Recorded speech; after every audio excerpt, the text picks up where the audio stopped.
As we heard, even in the previous days, Jesus Christ is the last word from the Lord. जैसे कि पिछले दिनों में हमने ये सुना परमेश्वर के वचन से कि यीशु मसीह ही आखिरी शब्द है। See, it was the Lord Jesus Christ that has brought all the spiritual blessings into our life. और देखिए ये प्रभु यीशु मसीह है जो सारी आत्मिक आशीषों को हमारे जीवन में लेकर आया है। If there was no Jesus, then we would have had absolutely no spiritual blessing in our lives. और यदि यीशु मसीह नहीं होता तो हमारे जीवन में आत्मिक आशीषें भी नहीं होती। My attention was drawn to the book of Ephesians, chapter 1, verse 3. इफिसियों की पुस्तक उसका पहला अध्याय उसकी तीसरी आयत की ओर मेरा ध्यान दिलाया गया। You will read, "Blessed be the God and Father of our Lord Jesus Christ, who has blessed us with every spiritual blessing in the heavenly places in Christ." और इस प्रकार से हिंदी में लिखा है, हमारे प्रभु यीशु मसीह के परमेश्वर और पिता का धन्यवाद हो कि उसने हमें मसीह में स्वर्गीय स्थानों में सब प्रकार की आत्मिक आशीष दी है। Oh, what a wonderful God we have. और कितना अद्भुत परमेश्वर हमारा है। Here we read, we have been blessed with every spiritual blessing in the heavenly places in Christ. और देखिए वचन इस प्रकार से कहता है कि स्वर्गीय स्थानों में सब प्रकार की आत्मिक आशीषें हमें मिली हैं। So if we are in Christ, we have all the spiritual blessings. और यदि हम मसीह में हैं तो ये सारी आत्मिक आशीषें हमारी हैं। So if you are not in Christ, लेकिन यदि आप मसीह में नहीं हैं, then we have no blessing. तो फिर हमारे पास कोई आशीष नहीं। In Romans 8:13 we read, "For if you are living according to the flesh, you must die. But if by the Spirit you are putting to death the deeds of the body, you will live." और Romeo 8वां अध्याय 13वीं आयत में इस प्रकार से लिखा है, क्योंकि यदि तुम शरीर के अनुसार दिन काटोगे तो मरोगे, यदि आत्मा से देह की क्रियाओं को मारोगे तो जीवित रहोगे। Now let's come back to Ephesians 1:4 onwards. Let's read. "Just as he chose us in him before the foundation of the world, we should be holy and blameless before him in love." इफिसियों की पत्री इसी पहले अध्याय की 4वीं आयत को हम पढ़ रहे हैं, जहां पर लिखा है, जैसे उसने हमें जगत की उत्पत्ति से पहले उसमें चुन लिया कि हम उसके निकट प्रेम में पवित्र और निर्दोष हों। See, here we read about the choice of God. यहाँ पर हम सुनते हैं परमेश्वर के चुनने के बारे में। When did God choose us? परमेश्वर कब हमें चुनता है? God chose us before the foundation of the world. परमेश्वर ने इस जगत की उत्पत्ति से पहले हमें चुन लिया। There is a great mystery here. और यहाँ पर एक बहुत बड़ा भेद है। That means we existed before we were born. इसका मतलब है इससे पहले कि हम पैदा हुए हम थे। In the book of James we read, the God is the father of spirits. और याकूब की पुस्तक में हम पढ़ते हैं कि परमेश्वर आत्माओं का पिता है। That means what existed before the foundation of the world? इसका मतलब है क्या वो चीज है जो इस जगत की उत्पत्ति से पहले से ही है। We existed in the form of our spirit. और हम अपने आत्मा के रूप में पहले से ही थे। In the wisdom of God, God had our spirits always with him. और परमेश्वर की बुद्धि के अनुसार परमेश्वर की आत्मा पहले से ही वहां थी। So each one, according to our name, he chose us in our spirit state before the foundation of the world. और इस जगत की उत्पत्ति से पहले ही उसने हमें हमारी आत्मा के रूप में चुन लिया। Because our bodies were not formed. क्योंकि हमारे जो शरीर थे वो तब बने नहीं थे। Our soul as it is was not formed. जो हमारे प्राण थे वो नहीं थे। But we should know that our spirit is a complete personality. लेकिन हम ये जान लें कि जो हमारी आत्मा है वो पूर्ण है। It has all the faculty of hearing, seeing, thinking, everything, all facilities, all faculty it has. और ये जो आत्मा है यही सुनने, बोलने, समझने के सारे कामों को करती है। No, that is what should give an insight into our spiritual man. और यही जो चीज है हमें हमारे आत्मिक मनुष्य के अंदर का नजारा दिखाती है। So let's try to look at this man. And verse 5, Ephesians 1:5, he predestined us to adoption as sons through Jesus Christ to himself, according to the kind intention of his will. और 5वीं आयत जहाँ पर लिखा है, और अपनी इच्छा के भले अभिप्राय के अनुसार हमें अपने लिए पहले से ठहराया कि यीशु मसीह के द्वारा हम उसके ले पालक पुत्र हों। So we are always, being, there is a predestination. So we need to understand, we have a destiny before us. और देखिए हमेशा जो है वो पहले से ही चीजें ठहराई जाती हैं, इसीलिए हम ठहराए गए हैं पहले से। What is the predestination? और ये पहले से ठहराया जाना क्या है? The predestination is always with a purpose. जो पहले से ठहराया जाना है उसके पीछे हमेशा एक उद्देश्य Has been predestined to become a mathematician. और मान लीजिए कि एक बच्चा पहले से ठहराया गया है गणितज्ञ बनने के लिए, Or think that a child has been predestined to become a medical doctor. और कोई बच्चा पहले से ठहराया गया है डॉक्टर बनने के लिए, or a scientist. या वैज्ञानिक बनने के लिए। Then we can see that, from the childhood, that child will show some traits of that. और हम देखेंगे कि बचपन से ही वो बच्चा उन आदतों को धीरे धीरे दिखाता है। Some qualities will be revealed. उसके कुछ गुण आपको उसमें दिखाई देंगे। And what are we predestined for? और देखिए हम किस लिए पहले से ठहराए गए हैं? We have been predestined to become like Jesus. और हम पहले से ठहराए गए हैं यीशु मसीह के समान बनने के लिए। Is that clear to all of us? क्या ये हम सबको स्पष्ट हुआ? I really want all of us to know that, what is our calling and what is our election. We saw that, we have been elected. Chose us in Jesus, before the foundation of the world. और हम ये अच्छे से समझ लें कि मसीह में हमारी बुलाहट और हमारा चुनाव क्या है, जो पहले से ही मसीह में ठहराया गया है। So we have been chosen. इसलिए हम चुने गए हैं। And we have been predestined. और हम पहले से ठहराए गए हैं। So can you something within yourself? तो क्या आप अपने अंदर कुछ महसूस करते हैं? This you can never become Jesus. आप कभी यीशु नहीं बन सकते if the seed of Jesus is not sown in you. यदि मसीह का बीज आपके जीवन में नहीं बोया गया। We need to remember this. If the seed of Jesus is born in us, और ये चीज हमें याद रखने की जरूरत है, यदि मसीह का बीज हमारे अंदर बोया गया है, then we will become like Jesus. तब हम यीशु के समान बनेंगे। An apple tree, once the seed of the apple is sown, that will bring apples.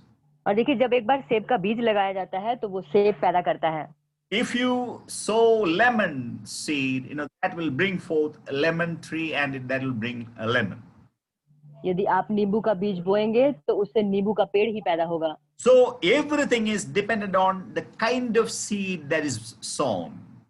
और इसीलिए हर एक वो चीज जो पैदा होती है वो निर्भर करती है किस प्रकार का बीज बोया गया है।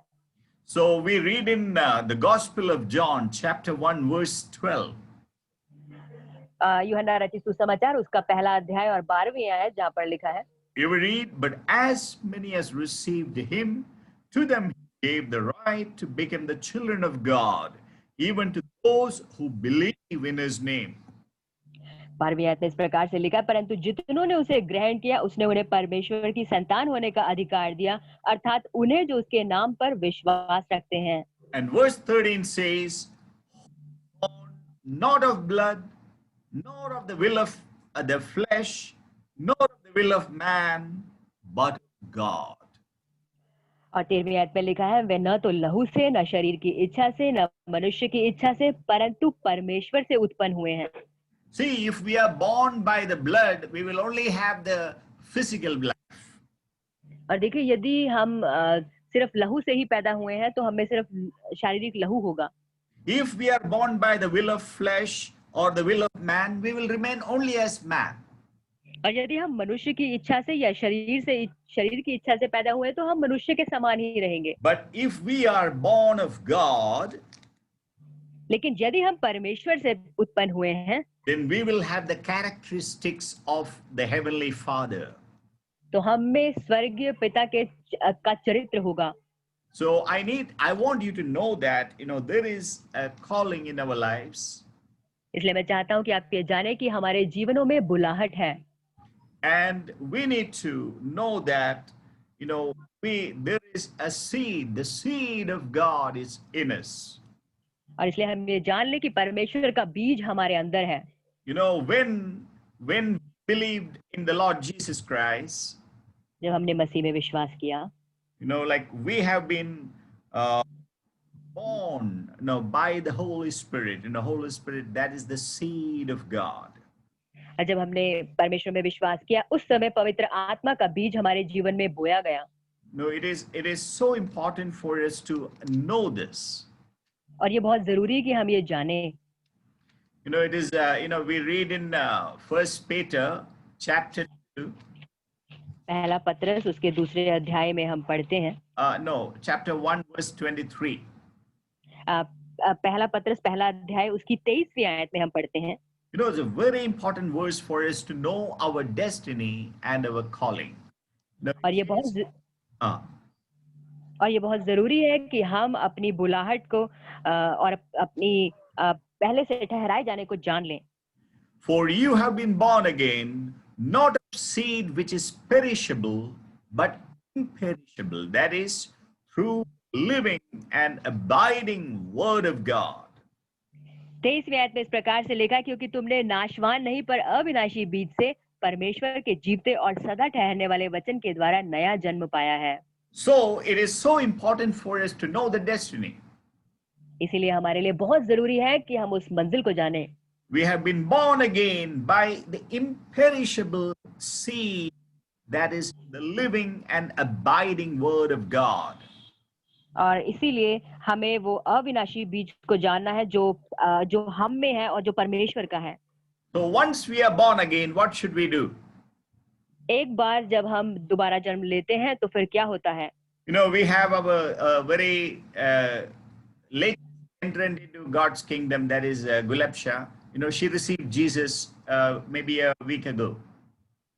और कुछ एक सप्ताह पहले ही हमारे पास परमेश्वर की पुत्री है गुलबशा, जिसने परमेश्वर को ग्रहण किया। Today we saw her praying with a lot of joy. और आज हमने उसकी प्रार्थना को सुना। And I have been telling, Sonu, that, she needs to read or at least hear the word of God.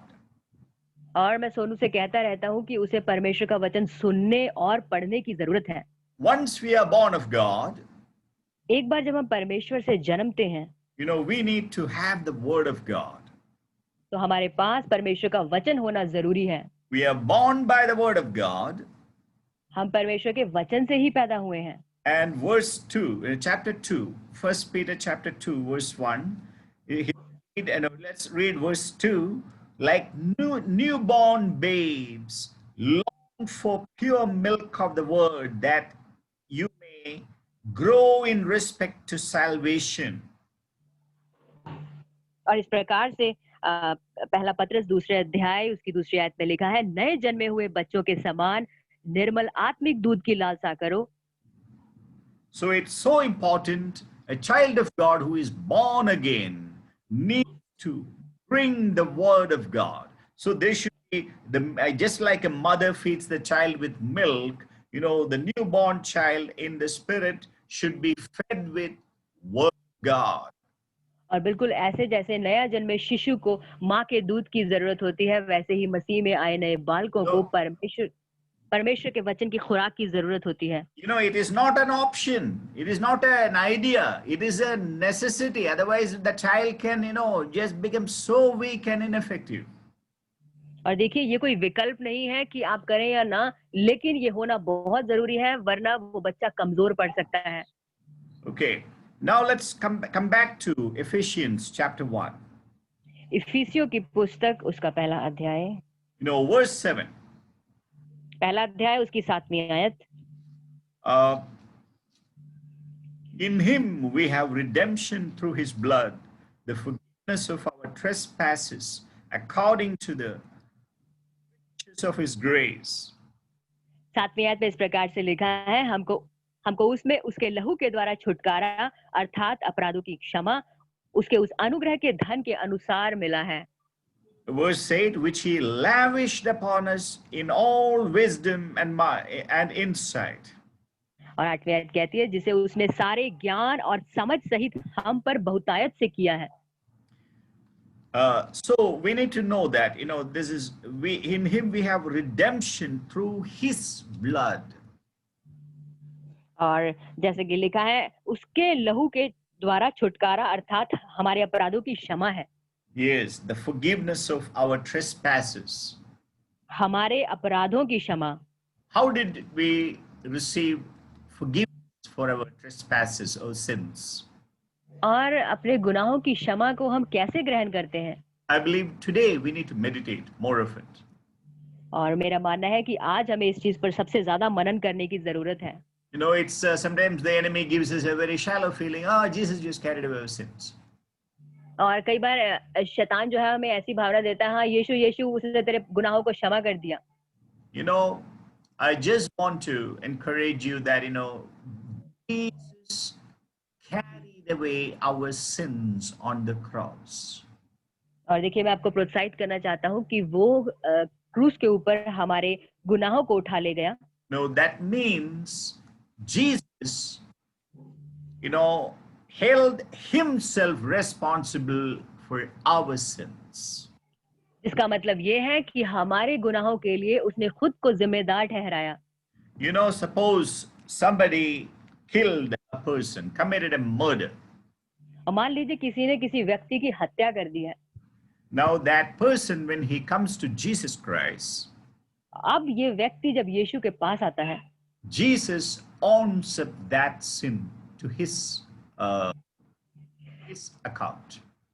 और यीशु मसीह उस व्यक्ति के गुनाहों को अपने खाते में डाल लेता है।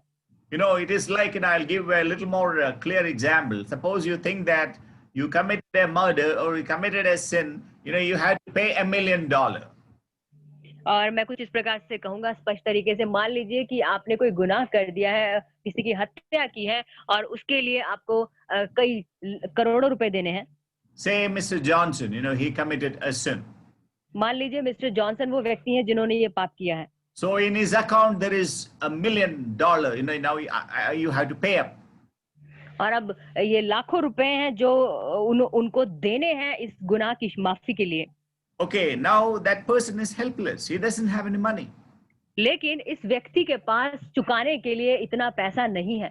But when that person went to Jesus, लेकिन अब जब ये व्यक्ति यीशु के पास जाता है, Jesus says, यीशु कहता है, I take that debt, I keep it to my account so that, I will pay. और यीशु इस प्रकार से कहता है कि उस सारे कर्ज को मैं अदा करता हूं और मैं इस गुनाह को अपने खाते में जोड़ लेता हूं। So what be our sins, that Jesus has owned up as his very sin. और इसीलिए जितने भी गुनाह हमने किए उसे यीशु ने ऐसे अपनाया जैसे वो सारे गुनाह उसने किए। That's why we read of him, how we receive the forgiveness. That means, he who knew no sin became sin for us. और इसीलिए हम वचन में पढ़ते हैं कि वो जिसने कभी पाप ना किया वो हमारे लिए पाप ही ठहरा। But it's so important for us to know this. और ये बहुत जरूरी है कि हम इस चीज को जानें। And when we stand before a holy God, जब हम उस पवित्र परमेश्वर के सम्मुख खड़े होते हैं, God says, I see no sin in you. परमेश्वर कहता है मैं तुझ में कोई पाप नहीं देखता। That is the power of redemption. और यही छुटकारे की सामर्थ्य है। The sins we committed in the mind, we have thought, actions, words, everything has been removed. हर एक वो पाप जो हमने अपने शब्दों से, अपने मन में, अपनी कल्पनाओं में, अपने कार्यों में किया, उन सब को परमेश्वर ने बख्श दिया। Some of the sins, it is, the more we get closer to God, then we understand, oh, how horrible, how abominable, sins we had committed. तो देखिए जितना हम परमेश्वर के नजदीक जाते हैं, हम समझते हैं अपने गुनाहों की गहराई को कि कितने घिनौने पाप मैंने किए थे। We don't realize it. हम इसे नहीं महसूस करते। I quite recently when I was praying in the presence of God, और हाल फिलहाल में जब मैं परमेश्वर की उपस्थिति में प्रार्थना कर रहा था, You know, I was interceding for my wife. Actually. मैं अपनी पत्नी के लिए विनती कर रहा था। No, just I was trying to, imitate the ministry of Jesus Christ. बिल्कुल यीशु मसीह जैसी सेवकाई की मैं उसको दोहरा रहा था। I was telling, Lord, whatever, I am supposed to be the spiritual head of the family. और मैं कह रहा था कि परमेश्वर जो कुछ भी है, लेकिन परिवार का जो मुखिया हूँ मैं हूँ। I have a wonderful wife, और मेरे पास अच्छी पत्नी है gracious, hardworking, और वो बहुत मेहनती है, अनुग्रही है। and still, suppose if there is any sin in her, I just wanted her to be completely released. I was telling the Lord, I hold myself responsible. Even if there is any sin in my wife, I hold her responsible. I hold myself responsible for it. और मैं परमेश्वर से कुछ इस प्रकार से विनती कर रहा था कि परमेश्वर, यदि मेरी पत्नी में कोई पाप है तो उसके लिए मैं खुद को जिम्मेदार ठहराता हूँ।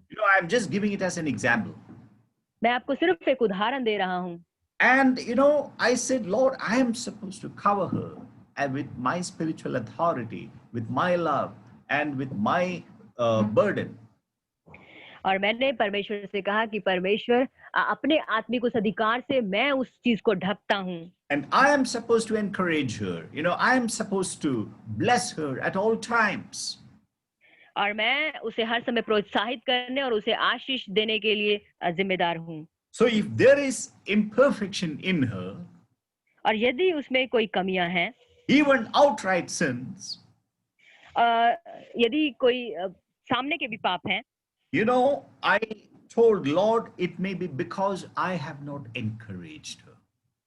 और मैंने कहा कि परमेश्वर, ये शायद इसलिए हुआ कि मैंने उसे प्रोत्साहित नहीं किया। It may be because I have not covered her with the authority and the blood of Jesus Christ. और ये इसलिए हुआ कि क्योंकि मैंने उसे परमेश्वर के अधिकारों और प्रभु के उस लहू के द्वारा ढका नहीं। And I haven't loved her enough and to support her and pray for her. और मैंने उससे ज्यादा प्रेम नहीं किया, उसकी जरा सहायता नहीं की। So Lord, I hold myself responsible for all her sins and imperfections.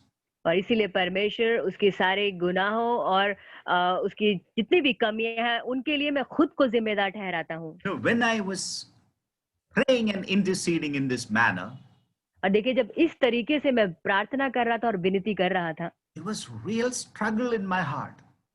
देखिए मेरे हृदय में सचमुच संघर्ष चल रहा था। See, it is easier said than done. कहना करने से ज्यादा आसान है। And it is easy that I cover her and I hold all the sins responsible, that I am responsible. देखिए, ऐसा कहना कि सारे गुनाहों के लिए मैं जिम्मेदार हूँ, ये आसान लगता है।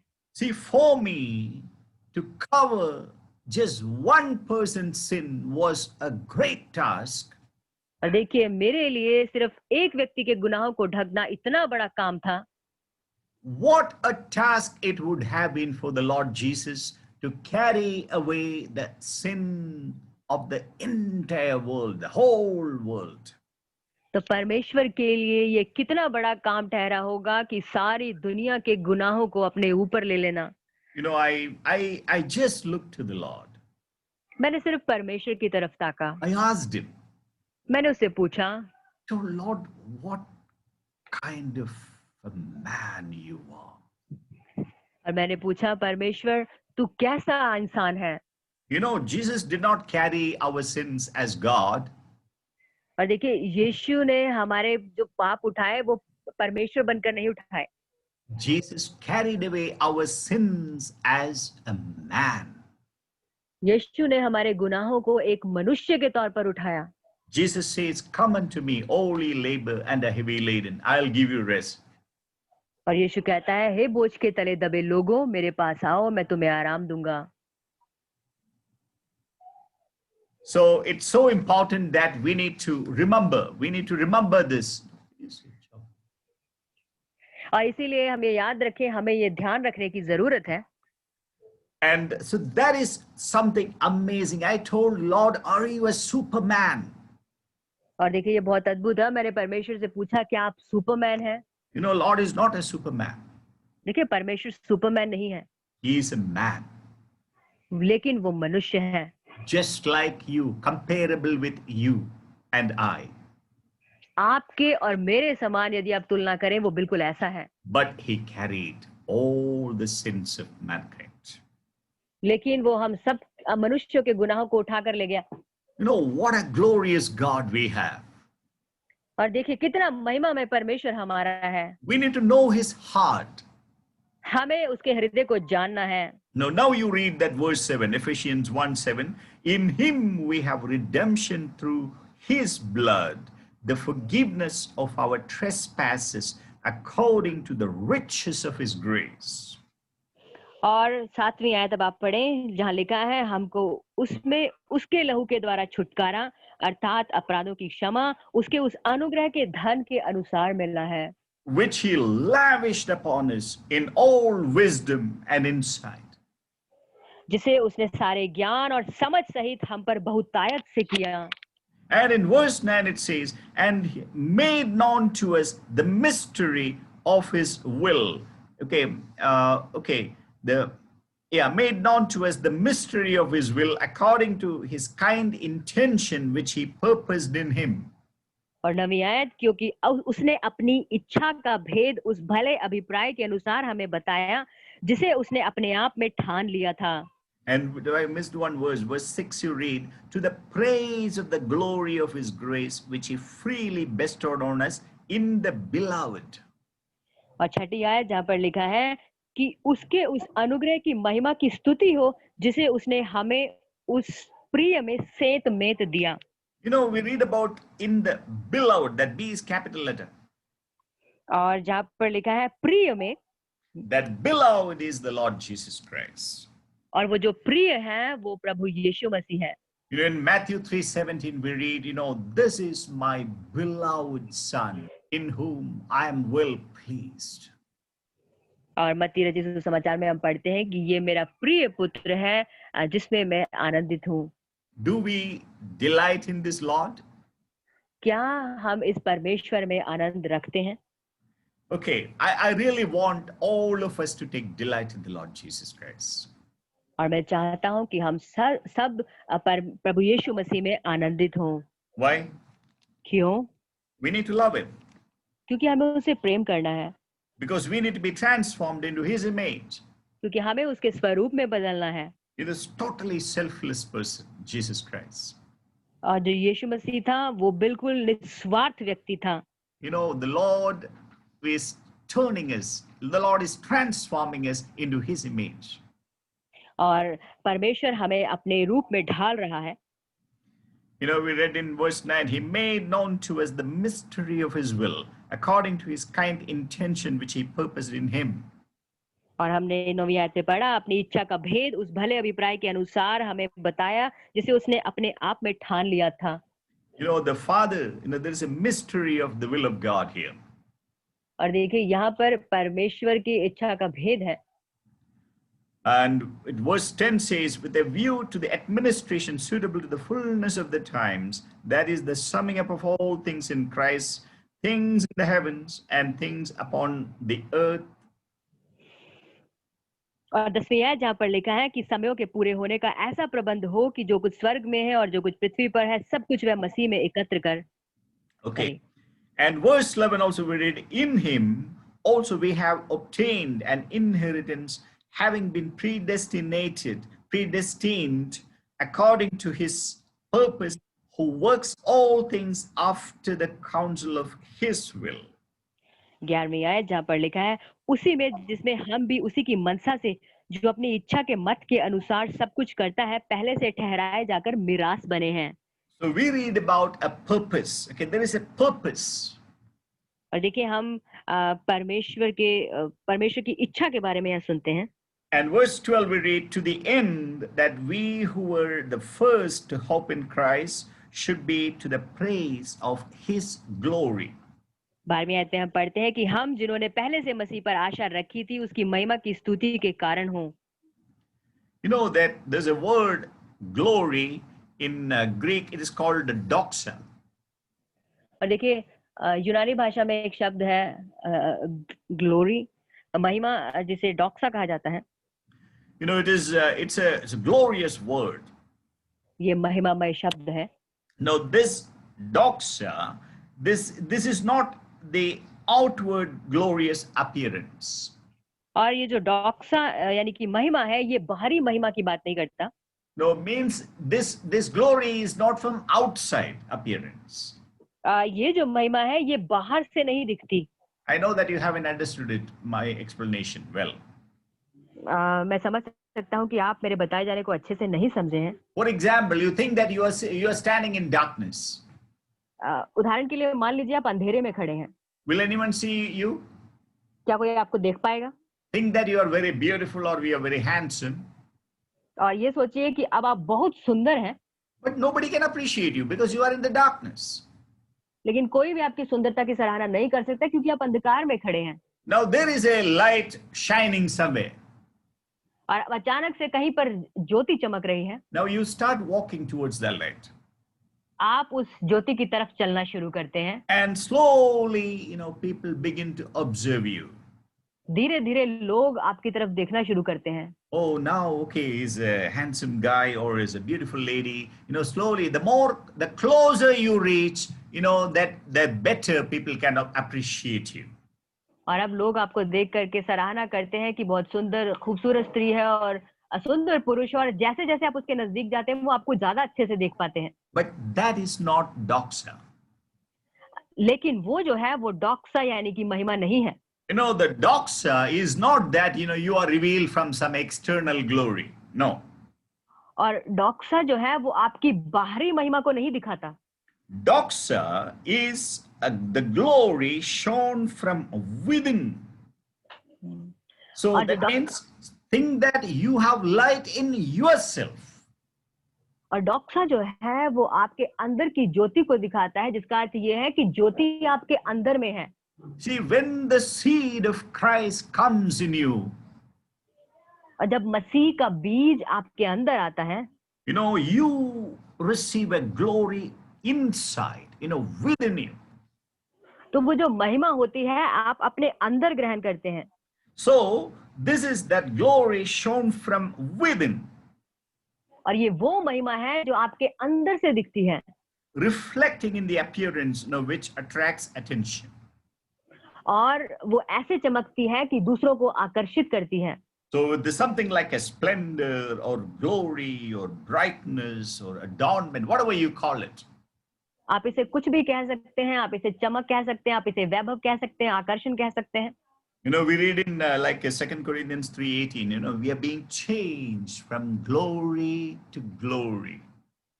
और दूसरे कुरिन्थियों 3:8 पे हम पढ़ते हैं कि हम अंश अंश करके उसके स्वरूप में बदलते जाते हैं। So I want that, today we need to take note of that glory with more seriousness. और मैं चाहता हूं कि आज से उस महिमा का जो ध्यान है हम बड़ी गंभीरता के साथ रखें। Every time we keep listening about the glory and all those sort of things. और हमेशा हम महिमा के बारे में सुनते रहते हैं, But we don't take much note of it. लेकिन हम इसका ज्यादा ध्यान नहीं रखते। It's so important for us to take note of it. और ये बहुत जरूरी है कि हम इसका ध्यान रखें। We need to take care of this glory very seriously. और इसका ध्यान हमें बड़ी गंभीरता के साथ रखना है। Do you remember the army of Gideon? क्या आपको गिदोन की सेना याद है? And we know that what really happened was, they were asked to carry an earthen vessel. और उनके साथ क्या हुआ था कि उन्हें मिट्टी के घड़े उठाकर ले जाने के लिए कहा गया था। And there was a torch inside the earthen vessel.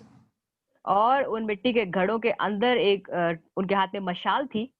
And so what happened was nobody was able to see that light. और कोई भी उस मशाल की ज्योति को नहीं देख पा रहा था। But that is actually that is the glory is latent, that's within the earthen vessel. और यही वो महिमा थी जो बर्तन के अंदर थी। So how can that glory be revealed? अब वो महिमा कैसे प्रकट हो सकती है? When that earthen vessel is broken. जब वो मिट्टी का बर्तन टूटेगा। That with the coming of Jesus, और जब यीशु मसीह का आगमन होगा, this earthly tent will be broken, ये मिट्टी का जो तंबू है वो गिरेगा and the glory will be revealed. और महिमा प्रकट होगी। That is doxa. वही डॉक्सा है। You know, the glory is not from outside, but the glory will shine from inside. ऐसी महिमा जो बाहरी दिखाने की नहीं, लेकिन जो अंदर से चमकती है। You know, when Adam committed sin, he lost the glory. जब आदम ने पाप किया तो उसने ये महिमा खो दी। It's a great loss. ये बहुत बड़ा नुकसान था। No, we think that, you know, Adam was sent out of the Garden of Eden. You know, that is a punishment. और देखिए, हम सोचते हैं कि आदम जो था वो अदन की वाटिका में था और ये उस पर दंड की आज्ञा हुई। That was not the important thing. ये जरूरी चीज नहीं है। But the real loss was the loss of glory. लेकिन जो बड़ा नुकसान था वो महिमा का नुकसान था। You know this, we were created in the image and the likeness of God.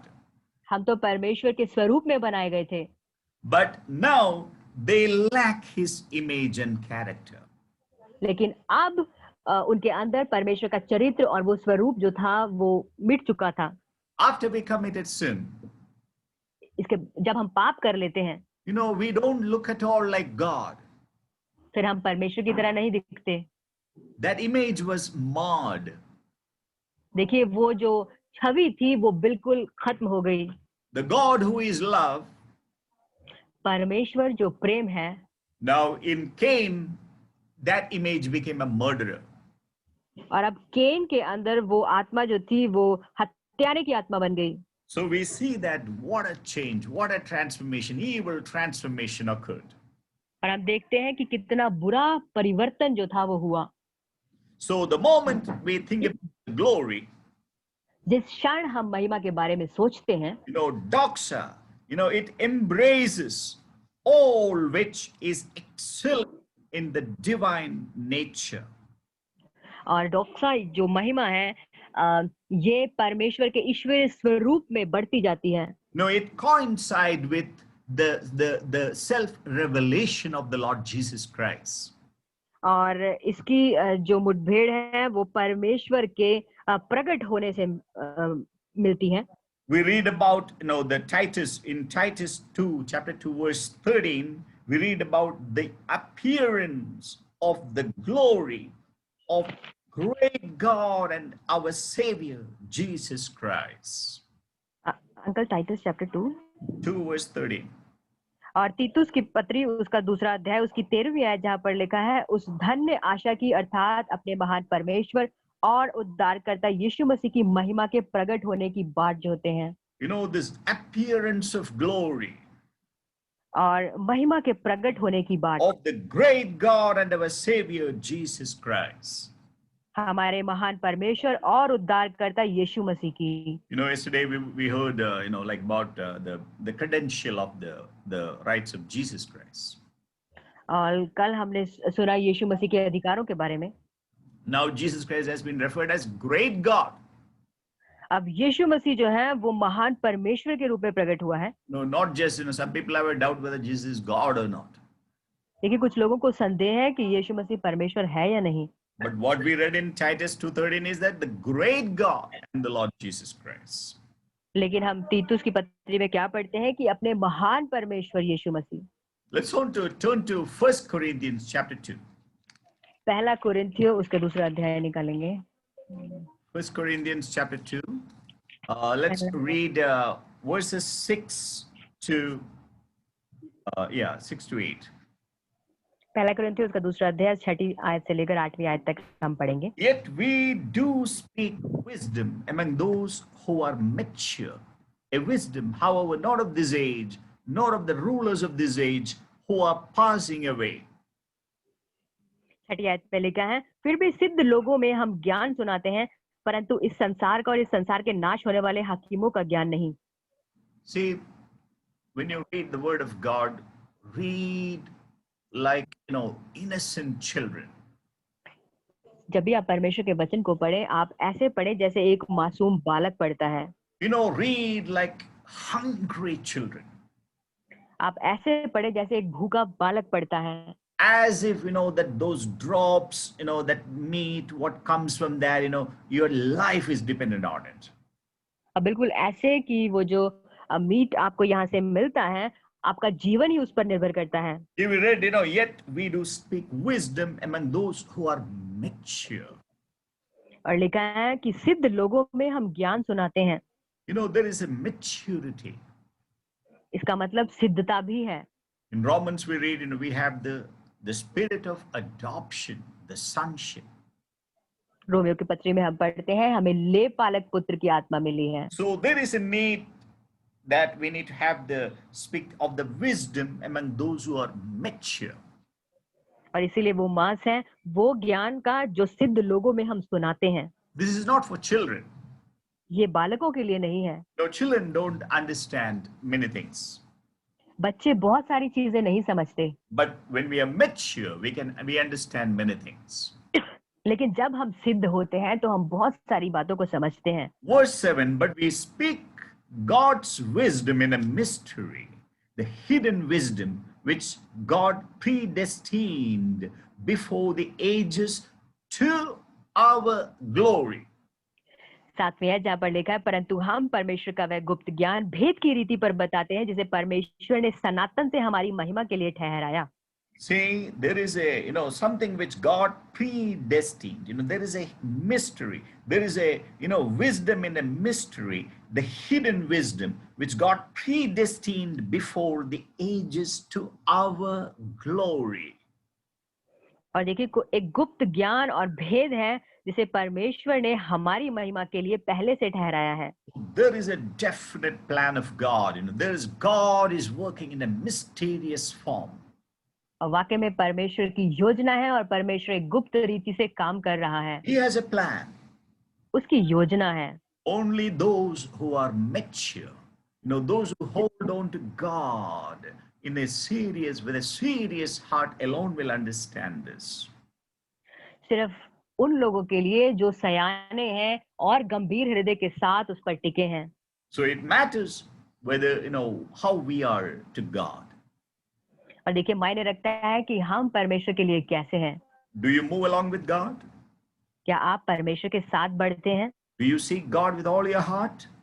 क्या आप अपने पूरे हृदय के साथ परमेश्वर को खोजते हैं? Only then we can understand these truths.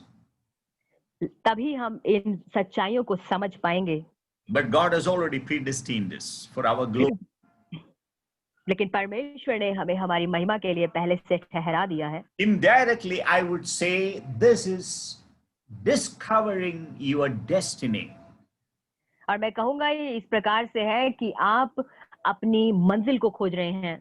What is our destiny? हमारी मंजिल क्या है? Our destiny is the throne of God.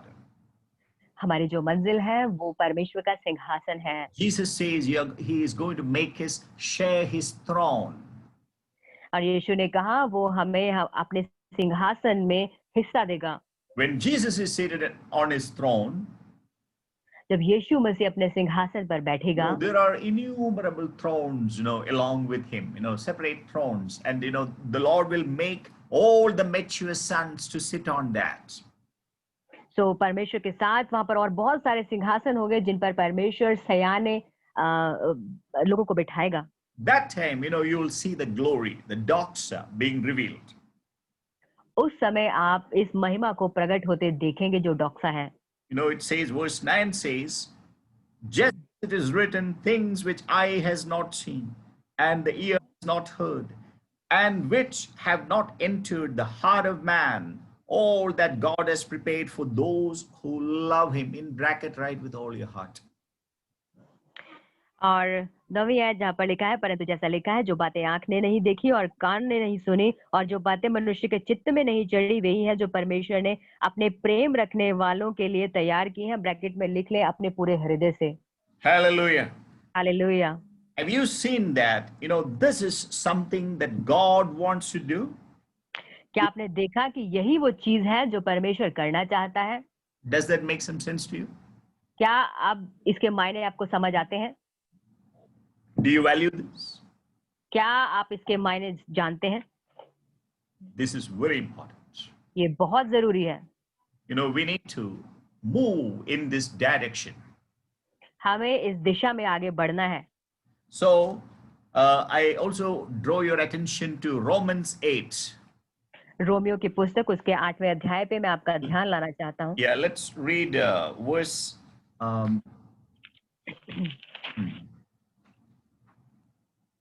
Yes, Romans 8, verses 14 onwards. For all those who are being led by the Spirit of God, these are sons of God. 14 है जहाँ पर लिखा है, इसलिए कि जितने लोग परमेश्वर के आत्मा के चलाए चलते हैं वे ही परमेश्वर के पुत्र हैं। How can we be led by the Spirit of God? हम कैसे आत्मा के चलाए चल सकते हैं?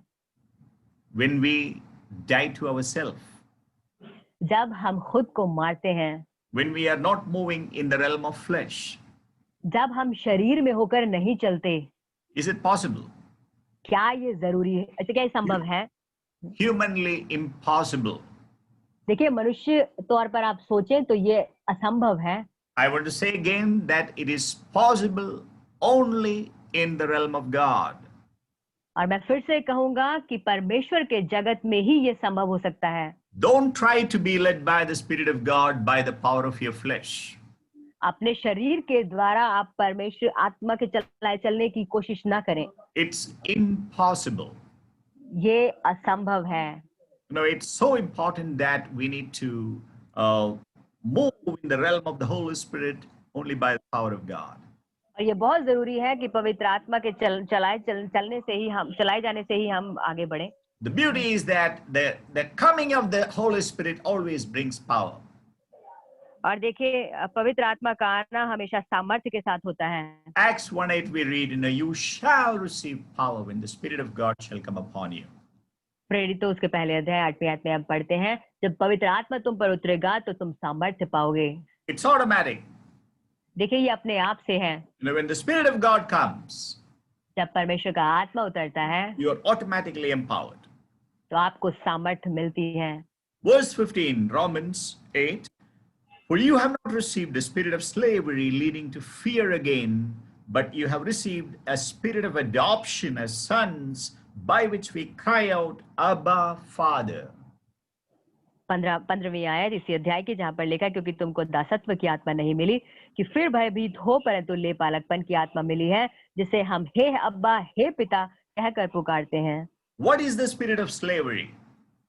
और दासत्व का आत्मा क्या है? That is the spirit of sin, the sin working in the life of a person and subjugating us into as a slave of sin. और दासत्व का आत्मा यह है कि आपके जीवन में पाप है जो आपको पाप का गुलाम बनाता है। That is the realm of flesh. और वो आपका शरीर है। But we have to die to ourselves. लेकिन हमें इस स्वयं को मारना है। And then we receive the spirit of adoption as sons. और फिर हमें ले पालकपन की आत्मा मिलती है। The adoption, this is something we need to understand.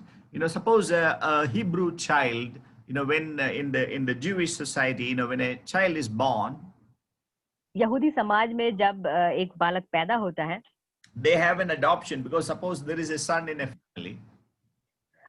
मान लीजिए कि उस परिवार में यदि कोई बेटा है, he is supposed to inherit all the wealth and all the authority of the father. और पिता की जितनी भी जायदाद है अब वो उसको मिलेगी। But till he is 30 years of old, then 30 years of age, he will not receive that authority.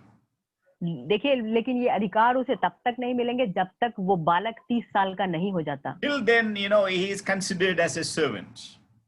और उस समय तक वो एक दास ही माना जाता है। He will be under training. वो प्रशिक्षण के अधीन रहता है। Suppose if the father has a business, मान लीजिए पिता का कोई व्यापार है, and all those things will be, taught to that son. और वो सारी बातें जो हैं उस पुत्र को सिखाई जाएंगी। And once he comes to 30 years of age, और जब वो बालक 30 साल का हो जाएगा, father will conduct a ceremony. There will be a feast, and he will invite all the people near and far. और पिता रीति के अनुसार एक भोज करेगा जिसमें वो अपने आसपास के और दूर के सब रिश्तेदारों को बुलाएगा। And there is a custom in which the father will say, now I adopt my son, I adopt him as my son. और फिर उस रीति के अनुसार वो सबके सामने ये ऐलान करेगा, अब मैं अपने पुत्र को स्वीकार करता हूँ, You know, and from that day onwards, he will have equal rights with the Father. उस दिन के बाद से उस पुत्र के पास पिता के बराबर अधिकार होंगे। If the Father can sign a document, यदि पिता किसी कागज पर दस्तखत करे, the Son can also sign. पुत्र भी दस्तखत कर सकता है। This is a very significant aspect. We need to know this. और ये बहुत महत्वपूर्ण चीज है जिसे हमें समझने की जरूरत है। So that spirit of sonship means, you enter into the inheritance, the co-heirs with Christ. और ये जो ले पालक की आत्मा है, इसके साथ इसका मतलब ये है कि हम मसीह के संगी वारिस हैं। No, that's what it says, verse 17. And if children, heirs also, heirs of God and fellow heirs with Christ, if indeed we suffer with him, in order that we may also be glorified with him. और 17वीं आयत जहाँ पर लिखा है, और यदि संतान है तो वारिस भी, परंतु परमेश्वर के वारिस और मसीह के संगी वारिस हैं। No, it's so important that this glory, it is closely attached to suffering. और देखिए ये जो महिमा है ये किसी के साथ जुड़ी हुई है। How did Jesus redeem us? यीशु मसीह ने हमें कैसे छुटकारा दिलाया? With a life of discipline. वो अनुशासन के जीवन के With a द्वारा, life of overcoming. और जयवंत के जीवन के द्वारा, And eventually he goes to the cross. और अंततः वह क्रूस पर जाता है। And he had, spilled even till the last drop of his blood as the price of our redemption. हमारे छुटकारे का वो आप छुटकारे के लिए अपने लहू की आखिरी बूंद तक चुकाता है। And we see him with the doxa, the glory. और हम उसे उस महिमा के साथ देखते हैं जो डॉक्सा है। Jesus had that doxa because there was no sin in him. यीशु में वो डॉक्सा थी क्योंकि उसमें कोई पाप नहीं था। He was the perfect image which God created when he became as a man. वो बिल्कुल सिद्ध छवि थी जिसे परमेश्वर ने बनाया और वो मनुष्य बन के यहाँ आया।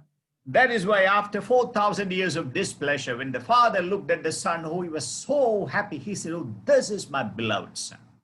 और इसीलिए 4000 साल बाद भी जब पिता मुड़कर पुत्र को देखता है तो वो कहता है, वो कितना अच्छा, ये मेरा प्रिय पुत्र है।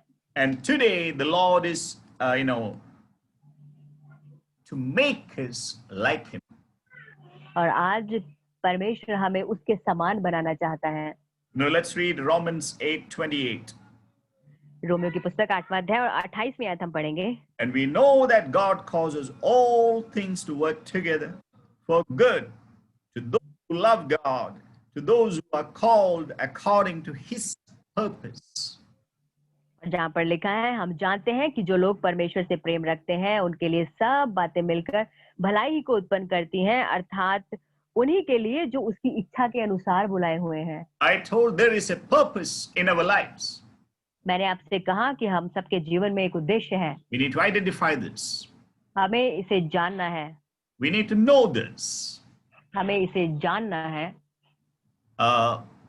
So it's so important that we know this, our lives will never be the same again.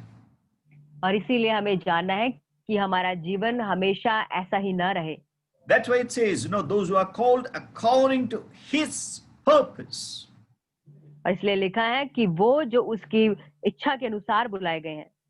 God will cause all things for good to these people, to those who have been called according to his purpose. और हर एक वो जन जो उसकी इच्छा के अनुसार बुलाया गया है, उन सब के लिए परमेश्वर सब बातों को मिलाकर भलाई ही उत्पन्न करता है। That means God has got a great purpose in your life and my life. इसका मतलब है आपके और मेरे जीवन में परमेश्वर की महान योजना है। I want to say it is more than preaching the gospel. और मैं कहूंगा कि ये इस सुसमाचार के प्रचार करने से भी ज्यादा है। We all received Jesus at one point of our lives. और देखिए हमारे जीवन के एक समय में हम सब ने यीशु मसीह को ग्रहण किया। But this purpose is different from that. लेकिन ये जो उद्देश्य है ये उससे अलग है। Why did God call us? क्यों परमेश्वर ने हमें बुलाया? That purpose is explained in verse 29. और वो जो उद्देश्य है वो 29 आयत में बताया गया है। For whom he foreknew, he also predestined. लिखा है क्योंकि जिन्हें उसने पहले से जान लिया उन्हें पहले से ठहराया भी है। The foreknowledge of God. पहले से जान लिया। You know, God looks at a person परमेश्वर एक व्यक्ति की तरफ देखता है and on the very first day, God can see his last day. और वहां से लेकर परमेश्वर उसके अंतिम दिन तक को परमेश्वर देख सकता And है। God decides that person. That is with the foreknowledge of God, because only God knows it. He doesn't interfere with any of his will. And so the very first day, God can decide, what is going to be his destiny. और सबसे पहले दिन से ही परमेश्वर जानता है कि इसकी जो मंजिल है वो क्या होने जा रही है। So without interfering with the free will of that person, God can predestine that person. और उस व्यक्ति की खुद की इच्छा में बिना बाधा डाले परमेश्वर उसे ठहरा सकता है। So who does God predestine? तो किसको परमेश्वर पहले से ठहराता है? Only those people who are likely to make it. सिर्फ उन लोगों को जो इसे पूरा करने जा रहे हैं। Only those people who are likely to fulfill that purpose. सिर्फ उन लोगों को जो उस उद्देश्य को पूरा कर पाएंगे। So that is fair. देखिए वो सही भी है। It is there. The God does not do anything unfair here. परमेश्वर यहाँ पे कोई भी अन्याय नहीं करता। No one can say that, oh, he didn't predestine me. कोई ये नहीं शिकायत कर सकता कि उसने मुझे पहले से नहीं ठहराया। See, God, if he sees you, if you are going to make it, 100% he would have predestined you. और देखिए यदि परमेश्वर आपको उस मंजिल को पूरा करते देख पाता तो वो वाकई में आपको पहले से ठहराता। So with the foreknowledge of God, he predestines us. और इसीलिए अपने पहले की इच्छा के अनुसार वो आपको पहले से ही ठहराता है। Why does he predestine? और क्यों वो आपको पहले से ठहराता है? To become conformed to the image of his son, the Lord Jesus Christ. और अपने पुत्र प्रभु यीशु मसीह के स्वरूप में हमें बदलने के लिए वो ऐसा करता है। He predestines us to be conformed to the image of the Lord Jesus Christ. वो हमें पहले से ठहराता है अपने पुत्र प्रभु यीशु मसीह के स्वरूप में ढालने के लिए। And why? और क्यों? Because of the sin, we went away from the image of God, the true image of God. It has been so marred that we don't look like the image of God at all. और देखिए परमेश्वर की उस सबसे पहले स्वरूप से बदलकर हम बिल्कुल मिट गए और हम कुछ और ही हो गए। So we need to become like God. इसीलिए हमें परमेश्वर के समान बनना है। It is the desire of the Father that we should look like His image. और देखिए ये तो पिता की इच्छा है कि हम उसके समान दिखें। And that is the purpose of predestination. और यही उद्देश्य है पहले से ठहराए जाने का। That he might be the firstborn among many brethren.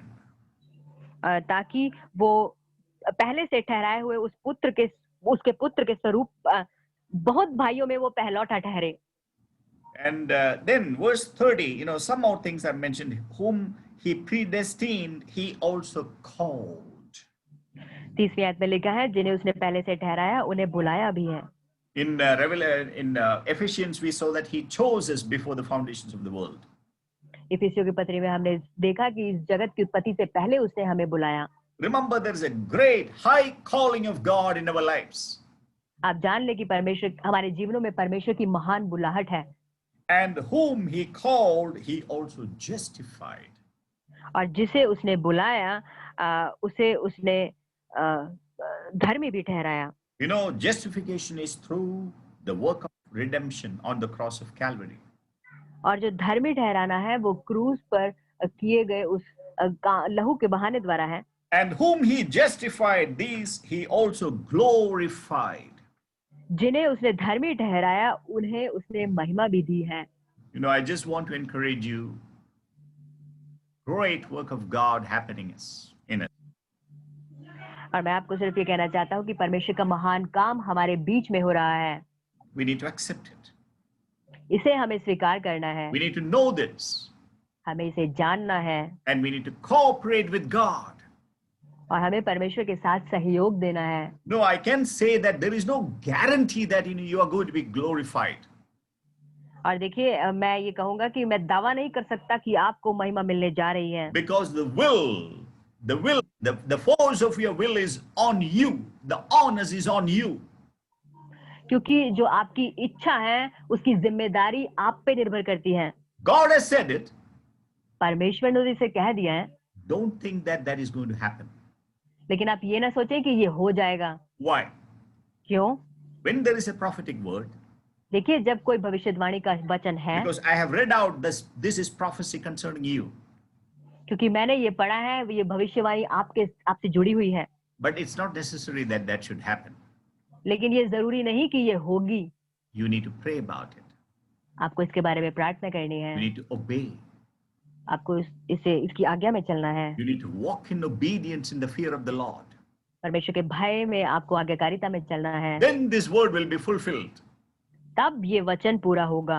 You know, God promised देखिए परमेश्वर ने वायदा किया Nineveh that that city is going to be overthrown by judgment and all the people will be killed. कि निनवे जो नगर था वहां पर परमेश्वर का न्याय होगा और वो सारा नगर जो है वो नाश होगा। But the people repented. लेकिन लोगों ने मन फिराया, They put on the sackcloth and they fasted and prayed. और देखिए उन्होंने वस्त्र धारण करके उपवास किया और उन्होंने विनती की। We read that God changed his heart and God relented and he did not destroy the city for at least for 100 years. और इस चीज ने परमेश्वर के हृदय को बदल दिया और 100 सालों तक परमेश्वर ने उस नगर का नाश नहीं किया। Exactly, God has promised a blessing upon your life. बिल्कुल इसी प्रकार से परमेश्वर ने आपके जीवन में आशीष बोई है। Just like the Ninevites, they turned the curse into a blessing. और बिल्कुल वैसे ही निनवे के समान जो श्राप था वो आशीष में बदल गया। It is possible that you and I can turn the blessing of God into a curse. और ये भी संभव है कि आप और हम परमेश्वर की आशीष को श्राप में बदल दें। Today I just want that we should be, God promises to glorify us. देखिए आज परमेश्वर हमें प्रतिज्ञा देता है, वो हमें महिमा देगा। Shall we submit ourselves wholeheartedly to God? क्या हम पूरे हृदय से अपने आप को परमेश्वर को समर्पित करें? God has called us. परमेश्वर ने हमें बुलाया है। He justified us. उसने हमें धर्मी ठहराया है। And he has glorified. उसने हमें महिमा भी दी है। It is present perfect tense. He has glorified. और देखिए ये प्रेजेंट परफेक्ट टेंस है, जिसका मतलब है उसने हमें महिमा दे दी है। That means from God's side everything is complete and perfect. इसका मतलब है परमेश्वर की ओर से सब बात पूर्णतः हो चुकी है। We only need to receive it by faith. सिर्फ हमें विश्वास के द्वारा इसे ग्रहण करना है। God blesses. परमेश्वर हमें आशीष दे, empowers, हमें सामर्थ बख्शे, and enter into this life. और इस जीवन में हम प्रवेश कर सकें and enjoy that spirit of sonship और ले पालक की उस आत्मा का आनंद उठा सकें by living responsibly in the presence of God. परमेश्वर की उपस्थिति में जिम्मेदारी के साथ जीते हुए। Amen. आमीन।